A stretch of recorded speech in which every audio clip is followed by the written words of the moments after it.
찬미 예수님, 오늘은 12월 7일 화요일 성 암브로시오 주교학자 기념일입니다. 독서와 복음 말씀 봉독하도록 하겠습니다. 성부와 성자와 성령의 이름으로 아멘. 제1 독서입니다. 이사야서의 말씀입니다. 위로하여라, 위로하여라, 나의 백성을. 너희의 하느님께서 말씀하신다. 예루살렘에게 다정히 말하여라.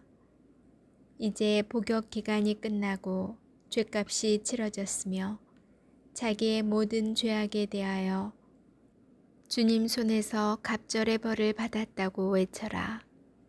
한 소리가 외친다. 너희는 광야에 주님의 길을 닦아라.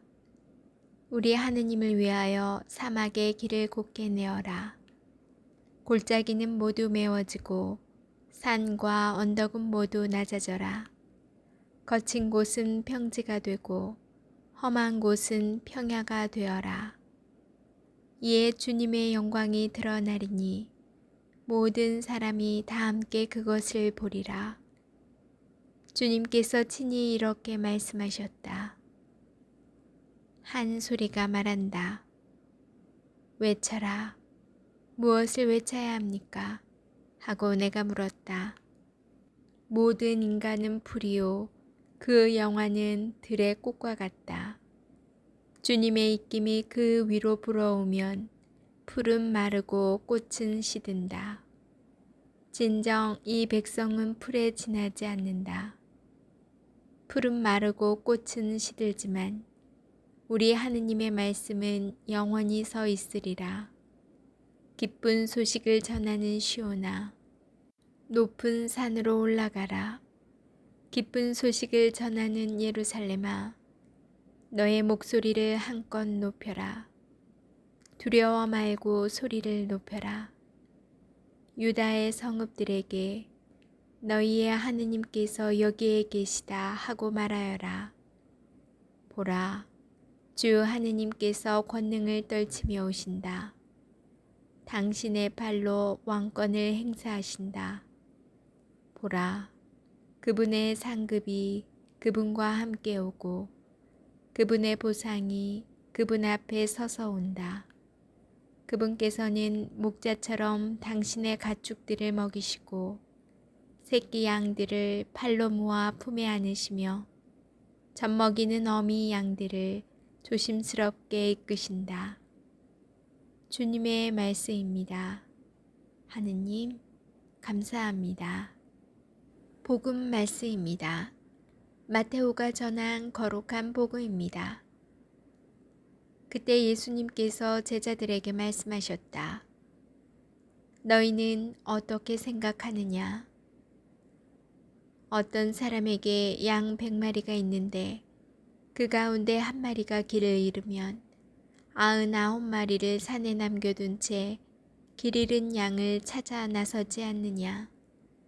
그가 양을 찾게 되면 내가 진실로 너희에게 말하는데 길을 잃지 않은 99마리보다 그 한 마리를 두고 더 기뻐한다. 이와 같이 이 작은 이들 가운데 하나라도 잃어버리는 것은 하늘에 계신 너희 아버지의 뜻이 아니다. 주님의 말씀입니다. 그리스도님, 찬미합니다. 잠시 묵상하겠습니다. 오늘은 성 암브로시오 주교학자 기념일입니다. 암브로시오는 아우구스티노, 예로니모, 그레고리오 성인과 함께 서방교회의 위대한 4명의 교부라 칭송받고 있습니다. 그런데 오늘 12월 7일은 암브로시오 성인의 선종일이 아니라 주교 수품일입니다.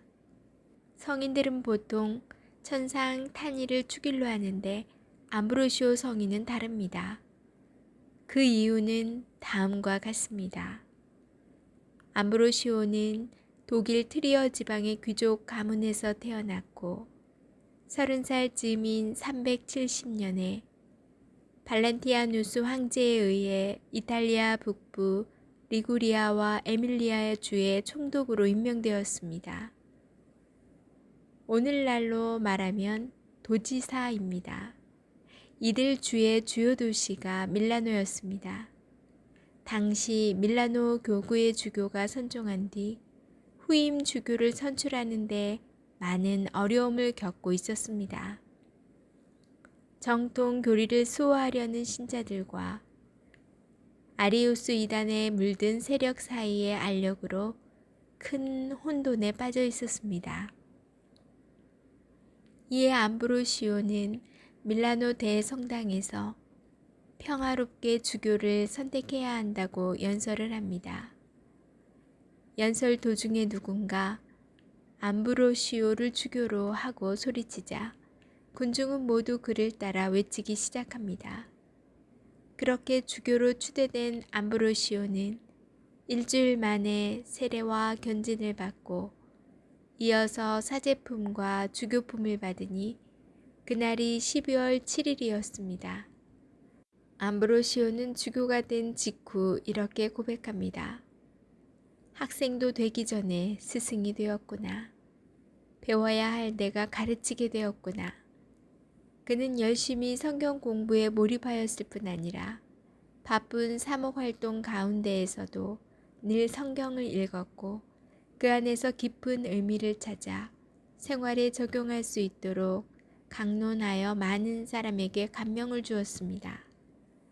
암브로시오 성인의 가르침처럼 사제들은 사람들을 책망하고 고발하기보다는 하느님께 그들을 위해서 전구해주는 자세로 일하고 신자들은 말씀을 지니고 살아 구원의 길을 힘차게 걸어야 하겠습니다. 아멘. 성부와 성자와 성령의 이름으로 아멘. 오늘은 성 암브로시오 주교학자 기념일입니다. 암브로시오 성인은 340년 무렵 로마인 가문에서 태어나 트레비리에서 자랐습니다. 일찍부터 법학을 공부한 그는 변호사로 활동하였고 로마에서 공직 생활도 하였습니다. 이탈리아 밀라노의 주교가 된 암브로시오는 아리우스 이단에 맞서 정통 그리스도교를 옹호하였습니다. 그는 특히 전례와 성직의 개혁을 꾸준히 실행하는 한편 황제의 간섭을 물리치고자 많은 노력을 기울였습니다. 암브로시오 주교의 훌륭한 성품과 탁월한 강론은 마니교의 이단에 깊이 빠져 있던 아우구스티노 성인을 교회로 이끌었습니다. 397년에 세상을 떠난 그는 예로니모 성인과 아우구스티노 성인, 그레고리오 성인과 함께 서방 교회의 4대 교회학자로 칭송받고 있습니다. 네, 오늘 주기를 맞으신 모든 분들께 은총 가득한 시간 되길 기도드립니다. 축하드립니다. 여러분 오늘 하루도 잘 보내셨나요? 고생 많으셨습니다. 저는 아침부터 다급한 전화를 받게 되었는데요. 정말 오늘 하루가 길게만 느껴집니다. 저는 어렸을 때 삼촌이라고 부른 그분을 나이가 들어서도 보통은 작은 아버지라고 부르는데 그게 입에 배어서 계속 컸는데도 삼촌 했어요. 그 삼촌이 돌아가신 연락을 받게 된 거예요. 저희 친정 아버지의 동생분이시죠. 그런데 어디가 평소에 아프시거나 기저질환이 있으셨던 분이 아니라 또 뭐 뚱뚱하거나 뭐 이런 질병을 달고 있는 분도 아니어서 굉장히 마르셨고 밝으셨고 건강하신 상태였기 때문에 더욱 놀랄 수밖에 없었어요. 삼촌 가족이 아들 둘이 있는데 모두 결혼을 했고 손자도 아직 어린 손자지만 있거든요. 삼촌은 이번에 칠순을 맞으셔서 가족 모두와 함께 제주도로 여행을 떠나셨었어요.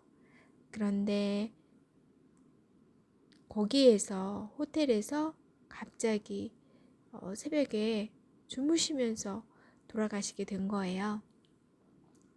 그것을 작은 어머니께서 새벽에 발견을 하셔서 급하게 구급차를 타고 병원에 가셨지만 이미 호텔에서 숨진 상태이셨다고 그러시더라고요.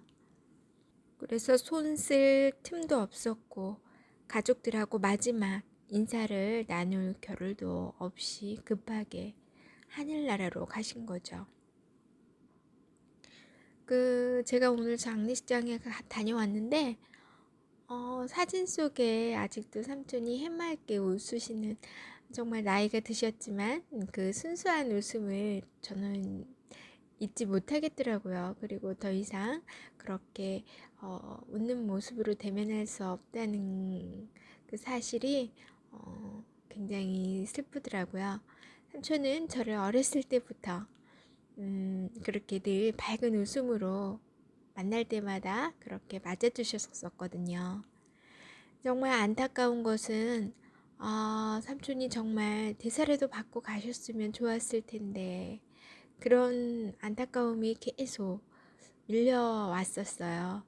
그래서 오늘 제가 간단하게 급한 상황에서 대세를 주는 그 방법을 좀 공유하고자 해요.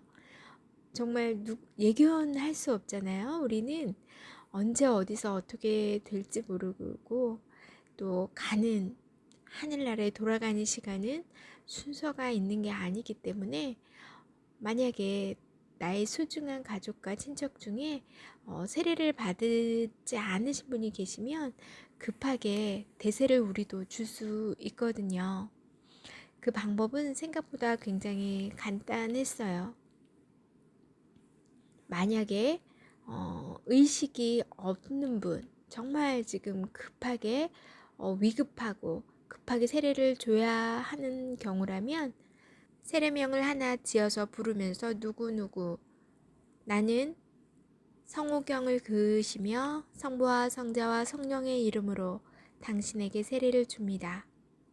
그렇게 말씀하시고 세례를 주시면 됩니다.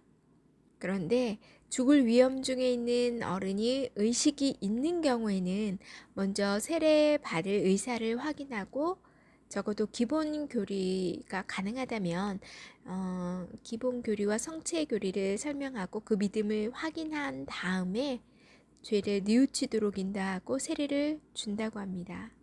하지만 죽을 위험 중에 의식이 없는 경우, 정말 다급한 경우는 평소 세례받을 의사가 있었음을 추정해놓고 죄를 뉘우치는 마음이 추정되면 조건부로 세례를 줄 수 있다고 합니다. 그리고 그분이 만약 건강을 회복하게 된다면 다시 적절한 교리교육을 실시해서 세례 보충 예식을 거행하면 된다고 합니다. 그리고 임종 세례 대세를 줄 때 그 어른의 이마에 물을 부을 때 물로 씻음과 경문이 동시에 이루어져야 된다고 하네요. 그리고 세례를 줄 때 주님의 기도와 성모송을 바친 후 대세를 주어야 한다고 합니다. 그리고 가능하다면 증인 한두 사람을 세우고 대세가 잘 되었는지 확인하고 즉시 본당에 보고해야 한다고 합니다. 일단 이런 규정이 있긴 하지만 상황에 따라 다를 수도 있을 것 같다는 생각이 듭니다. 오늘 복음 말씀에 예수님께서 작은 일을 가운데 하나라도 잃어버리는 것은 하느님의 뜻이 아니다 라고 말씀하셨듯이 하느님께서는 진짜 누구 하나도 잃어버리는 것을 원치 않으시기 때문에 그렇게 믿음 생활, 신앙 생활을 하시지 않은 분을 그냥 떠나보냈다는 게 저로서는 참 죄송스러운 마음도 들더라고요. 진작 삼촌에게 권유도 좀 해볼 걸 하는 생각도 후회도 들고요. 하느님께서는 정말 잃어버린 양 한 마리를 더 애타게 소중하게 찾고 계신데 나는 정말 그렇게 하지 못했구나. 혹시 여러분께서도 이런 일이 있다면 꼭 기억하셨으면 좋겠습니다. 남은 하루도 잘 보내시고요. 저는 내일 다시 만날게요.